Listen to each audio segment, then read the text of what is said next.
கர்நாடகா மாநிலத்தில் ஒரு டீச்சர் பாடம் நடத்தும்போது ராமாயணம் மகாபாரதம்லாம் புனை சுருட்டு, அதாவது கற்பனை கதை அப்படின்னு சொல்லிட்டாங்க. சொன்ன உடனே இங்கே இருக்க இந்துத்துவ அமைப்புகள் எல்லாருக்கும் நியூஸ் போயிருக்கு. போன உடனே எப்போ இந்த அலுப்பு அரசியல் மதத்தை வச்சு பண்ணலாம் அப்படின்னு காத்துக்கிட்டு இருக்காங்களா ஒரு கும்பல்.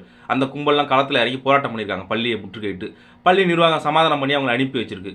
அந்த ஆசிரியரை ஒன்றும் செய்யலை, கண்டித்து விட்டாங்களே அப்படிங்கிற காண்டில் உடனே அங்கே இருக்க பிஜேபி எம்எல்ஏ கான்டாக்ட் பண்ணி அவர் தலைமையில் முற்றுகை போராட்டம் பண்ணியிருக்காங்க தொடர்ந்து.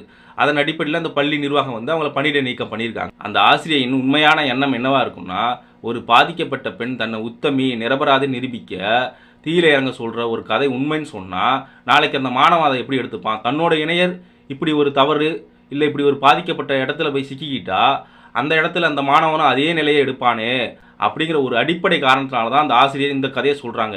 இது ஒரு கற்பனை கதை அப்படின்னு அந்த அடிப்படையில் தான் அந்த ஆசிரியர் சொல்கிறாங்க.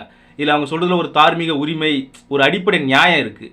இதில் எந்த விதத்தையும் தப்பு இல்லை. இந்த மாதிரியான கதைகள் இஸ்லாத்தில் இருந்தாலும் கிறிஸ்தவத்தில் இருந்தாலும் தொடர்ந்து ஆசிரியர்கள் பொதுவெளியில் பேசணும். ஏன்னா இந்த மாதிரியான கதைகள் இருக்குல்ல, இந்த மாதிரி கதைகள் மாணவர்களுக்கு இல்லை பசங்களுக்கு போயிட்டோன்னா தன்னோட இணையரையும் இப்படி பார்க்கணும் அப்படிங்கிறத கட்டமைக்கும் பார்த்துங்க. ஆனால் எந்த மதத்தில் இருந்தாலும் அதை எதிர்த்து பேசலாம், தப்பு கிடையாது. எதிர்த்து பேசணும், அதுதான் ஒரு நியாயமானதும் கூட.